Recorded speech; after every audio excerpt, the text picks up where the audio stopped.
আসসালামু আলাইকুম রাহমাতুল্লাহি ওয়া বারাকাতুহু। কেমন আছেন সম্মানিত দেশবাসী?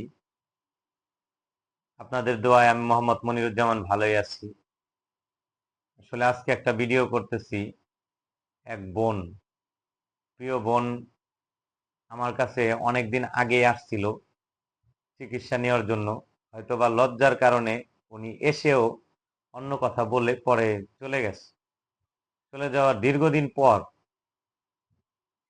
গত বুধবার দিন আমার কাছে আসছে। আসার পরে আরো অনেক মানুষ আসছিল, প্রায় ৯-১০ জনের মতো লোককে আমি চিকিৎসা দিয়েছি বুধবারে।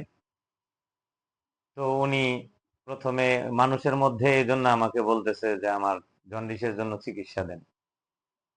তো আমি ওনার মুখের দিকে তাকায় আমি বললাম যে আপনার তো অন্য অন্য অনেক রোগ আছে দেখা যাচ্ছে মনে হচ্ছে। বলতেছে হ্যাঁ আমার তো ডায়াবেটিস এই সেই। তো উনি একটু দেরি করলো। তো অন্য লোকগুলো বিদায় হওয়ার পরে আমাকে উনি খুলে কিছু কথা বলল যে আমার ডায়াবেটিস, পাশাপাশি মাথা ব্যথা করতেছে, জন্ডিসের সমস্যা মনে হচ্ছে, খাইতে পারতেছি না। তো আমাকে চিকিৎসা দেন। তো আমি জন্ডিসের জন্য লেবু পড়া দিলাম। দেওয়ার পরে বললাম ডায়াবেটিসের জন্য আপনি কি কোনো চিকিৎসা নিয়েছেন? ডাক্তারি চিকিৎসা, ডাক্তারের রুটিন মেনে চলতে হবে আপনাকে। তা না হলে ডায়াবেটিস কিন্তু সব রোগের মা, আমরা যা জানি বা ডাক্তাররাও বলে। ডায়াবেটিস থেকে অন্য অন্য রোগ বেড়ে যায়। আমার নিজের মায়েরও ডায়াবেটিসের সমস্যা, আমি এজন্য জানি অনেকটাই। তো উনি বলতেছে যে আমার আরো অনেক সমস্যা আছে। আসলে লজ্জার কারণে আজ পর্যন্ত আমি কাউকে বলি নাই এবং ডাক্তারের কাছেও যাই নাই। পরে বললাম যে কি সমস্যা? তো বলতেছে যে আমার এরকম এরকম জরায়ুর মুখ বন্ধ হয়ে গেছে। তখন আমি বললাম যে আপনার স্বামী নেই? তো উনি বলতেছে যে ভাই কি বলবো, লজ্জার কথা। আমার স্বামী আমার এই সমস্যার কারণে আমি স্বামীর হক আদায় করতে পারি না, যে কারণে সে চলে গেছে, আমাকে ছেড়ে চলে গেছে। তখন ওনার পরিবারের কথা জিজ্ঞাসা করলাম আপনার ছেলে মেয়ে কয়জন? বলতেছে যে আমার ছেলে নাই, আমার দুইটা মেয়ে। বড় মেয়ে আইএ পাস করছে, এই বড় মেয়েরও সমস্যা, জিনগত সমস্যা, স্বপ্নে উল্টাপাল্টা দেখে, হঠাৎ চেহারা নষ্ট হয়ে যাচ্ছে এবং অন্য অন্য অনেক সমস্যা, আপনার কাছে নিয়ে আসবে এক সময়। আমি বললাম ঠিক আছে, যদি আল্লাহ তাআলা খেদমত করে তৌফিক দান করে করবো ইনশাল্লাহ। তো আপনার যে সমস্যাটা বলছেন এটা তো মারাত্মক সমস্যা, ডাক্তার দেখান নাই? বলতেছে না আজ পর্যন্ত যাই নাই কারো কাছে।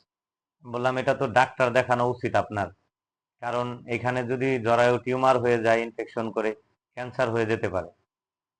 তখন উনি বলতেছে যে না এইরকম সমস্যা হয় না। আমি বলতেছি হতে কতক্ষণ? তা আমাকে বলল যে আপনার কাছে কোনো চিকিৎসা আছে কিনা। আমি বললাম ভাই এটা ডাক্তারি চিকিৎসা, ওনরা কি বলে আগে সেটা দেখেন। তখন উনি মানে দ্বিমত পোষণ করতেছে, হয়তো লজ্জার কারণে। বলতেছে যে জীবনে এই প্রথম আপনার কাছে আমি বললাম, ছোট ভাইয়ের মতো মনে করে। যাই হোক আপনার কাছে কোনো ব্যবস্থা থাকলে দিয়েন আমাকে। তখন উনি চলে গেল। তো আমি কিতাবের ভিতরে অন্য একটা ব্যাপারে কাজ করতেছিলাম। তখন আমার চোখে পড়লো এরকম একটা তখন এটা আল্লাহর উপরে ভরসা করে আমি কবজটা লিখলাম। লিখার পর ওনাকে মনে মনে স্মরণ করতেছিলাম। আল্লাহর ফজলে হয়তো আল্লাহ তালাই মিলিয়ে দিয়েছে, আজকে সকালে উনি আসছে। আসার পরে বলতেছে আমাকে একটু ঝেড়ে দেন, ঝাড়ফুঁক করে দেন। তো ওনাকে ঝাড়ফুঁক করলাম, এরপরে বললাম যে আপনাকে মনে মনে আমি খুঁজতেছিলাম, তো আল্লাহ তাআলা হয়তো এজন্যই এনে দিয়েছে কিনা জানি না। তো আপনি আমার কাছে আসছেন ভালো হয়েছে, এই যে এই তদবিরটা আপনি নেন। আপনাকে টাকা পয়সা দিতে হবে না, যদি আল্লাহ তাআলা কোনো ফয়সালা দেয় আপনি মন খুশি আমাকে দিয়েন। তো উনি শুনে অনেক খুশি হয়েছে, অনেক দোয়া করতে লাগলো সাথে সাথে। তো ওনাকে দিয়ে দিলাম, চলে গেল এবং বলল যে আমার মেয়ের জন্য একটা ব্যবস্থা করে দিয়েন তাকে। আমি তো আসলে ভাই অনেক কষ্ট করে সংসার চালাই, হুঁশিয়ারিতে চাকরি করি। আমি অত টাকা পয়সা দিতে পারবো না, যতটুকু পারি দিব। আমার মেয়ের জন্য একটু চেষ্টা করবো।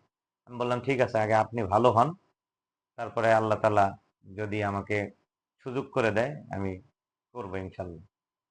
যাই হোক, এরকম অনেক পরিবারই আছে বিপদগ্রস্ত ভাই, আসলে বোঝা যায় না মানুষের চেহারা দেখে। এই মানুষটা অনেক বিপদগ্রস্ত। তো চেষ্টা করব তার খেদমত করার জন্য, আল্লাহ তাআলা যদি করায়, আল্লাহ তাআলা ফায়সালা দিয়ে দিবে ইনশাল্লাহ। তো সবাই ভালো থাকবেন, আমার জন্য দোয়া করবেন, আমার ভিডিও বেশি বেশি দেখবেন এবং শেয়ার করবেন। কারো পরিবারে এরকম সমস্যা থাকলে আমার সাথে যোগাযোগ করবেন। আমি কাউকে ভয়ের কিছু নাই, বড় অঙ্কের টাকাও চাবো না। সরাসরি আমার সাথে কথা বলবেন বা এখানে যদি এসে যোগাযোগ করতে পারেন ভালো। যদি আপনি উপকৃত হন, এরপর আমাকে খুশি করে যদি কিছু দেন, দিতে পারবেন, সমস্যা নেই। কথা বললেই টাকা দিতে হবে না। আর আমার সাথে কথা বললেই যে ভালো হয়ে যাবে এরকমও কিছু না। আপনারা কথা বলে দেখতে পারেন। সবাই ভালো থাকবেন, সুস্থ থাকবেন। আসসালামু আলাইকুম ওয়া রাহমাতুল্লাহি ওয়া বারাকাতুহু।